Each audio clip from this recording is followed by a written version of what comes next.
13 and a half minutes to 8 on BBC Radio Manchester, with reports that as many as 500 Britons might be in Syria, some of them fighting. Concerns about young Muslim men being radicalised and heading to Syria and elsewhere, let's be fair, to join in the fighting. They've been all over the headlines, haven't they? But how true is it and what's going on? Usman Nawaz is a former member of the Young Muslim Advisory Council, and he's from Rochdale. Good morning. Good morning.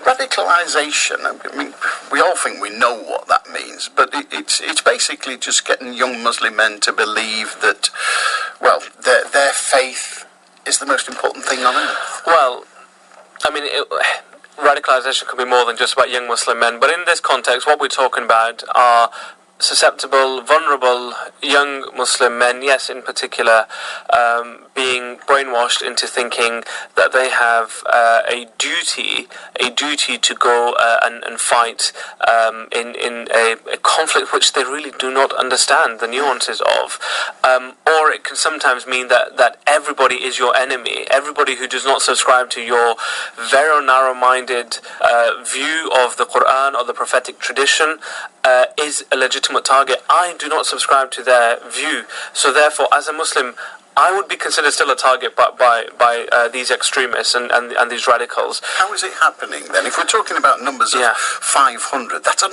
awful lot of young men. That is an awful lot. And Khalid Mahmood, MP for Birmingham, Perry Barr, has been talking about 2,000. Now, I'm not sure. I mean, nobody really knows what the exact numbers are because nobody's flying direct to Syria or to Iraq. They're going through Turkey and Jordan and other countries and then coming into Syria and Iraq. So nobody knows what the exact numbers are. However, there's a couple of factors that we need to take into account. One is that radicalization is a process. So, somebody who listens to a speech or a charismatic person kind of brainwashing them, telling them to join in with the struggle, that might not necessarily be the actual thing that takes them to the conflict zone. However, you add that to internet use and self-radicalization through watching videos on YouTube. You add it to social media and how ISIS are using social media hashtags on Twitter, hijacking the football hashtags, if you like, to get their own message across. So if you add all of these things together, you get a toxic mix.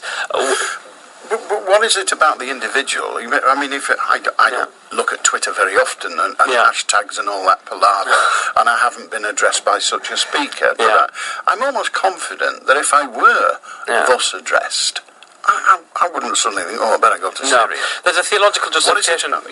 There's also a theological justification and an ideological one, which is to say that you are part of this global ummah, global Muslim community, and therefore if your brothers and sisters are being pillaged and raped in Syria and Iraq, you have got to go and respond.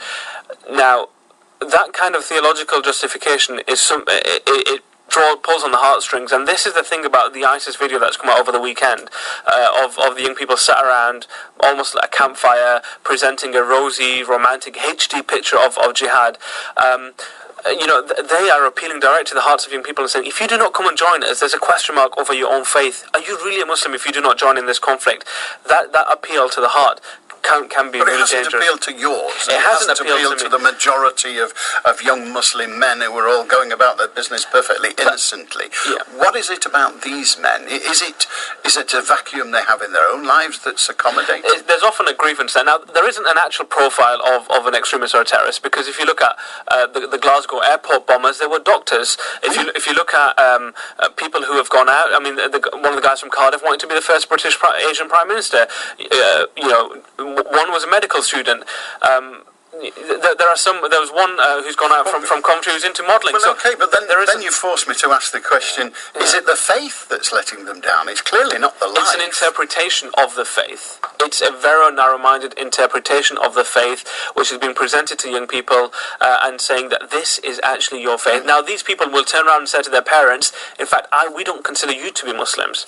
You know, these people who've left their parents and almost deluded their parents by going off to take part in these, they wouldn't consider their parents to be Muslims because they don't subscribe to these views. So it's a very narrow-minded ideology which actually is completely alien to traditional Islam. But the only people that could reach those individuals, indeed the only people that have reached those individuals, are the wider community of Muslim people. And they appear not to have achieved that. They appear to have failed those youngsters and therefore failed society. There's no question that we need to do a lot more in terms of protecting the vulnerable in our community. Just because you're an A-star student and then off to medicine doesn't mean that you don't have any grievances or you don't have political thinking or you don't have political views. They need to be challenged. They need to be addressed. We need to be providing spaces around the country, within Muslim communities and wider communities, to have safe conversations about Syria. Bring your outrageous views, but allow them to be challenged. But often when you talk to, and I use the term innocent clumsily, but often when you talk to innocent Muslims, as it were, Muslims are just going about their life, and when you try to talk to them about this possible culpability of the whole community, rather like we're all culpable for criminals, if you will. That collective culpability, it immediately turns into defence, and you're attacking my faith. I think we certainly have to realise that there is a problem. We cannot bury our head in the sand and say we don't have an extremism problem. We don't have a problem of radicalisation. Very, very clearly, we do have a problem. Now, this problem isn't unique to Birmingham. It's not unique to Cardiff. Cardiff has been talked about quite a lot in the last few weeks. It's not unique to the UK, and it's not unique to Muslims. Absolutely, we talk about ISIS, and they've been mentioning people from Bangladesh, Australia, Iraq. You look at people. Far-right organisations are also, young people there are also radicalised by a narrative. As a community, we need to do a lot more as British citizens to teach people and, to work with people to challenge their grievances. We have a very, very proud tradition of freedom of speech and freedom of expression. Let's use that tradition to say, actually, go on, air your views, but then allow them to be challenged. If somebody was to espouse those views in front of me to say, I'm going to take part in this conflict in Syria or Iraq, I would like to have a long, lengthy argument with them and say, what is your justification to do that? We need to be challenging, but we can only challenge when we know it's happening. The parents didn't know that where their kids were going. They thought they were off to an Islamic conference. One of them thought that he was off to stay at a friend's house. Lo and behold, they end up in the middle of Syria. Now, they might be going almost innocently, and using the word clumsily again, to think that they're going to help. When they get there, they're getting siphoned off into different regiments, different organisations, terrorist organisations that they don't know what to do. That's why it may also be at that point, it may be impossible for them to turn back. Absolutely. I mean, there's been a lot of talk about people returning and the threat to this country, and I think, there's already been a number of people returning, and recently in Birmingham as well, the MP there has been talking about people who have been arrested after returning from the conflict zone. However, I think a lot of people who are going to kill or die. They're going to achieve this romantic dream of martyrdom, right? They want their 72 virgins as they see it. They want this glamorous paradise. They're going to achieve that martyrdom.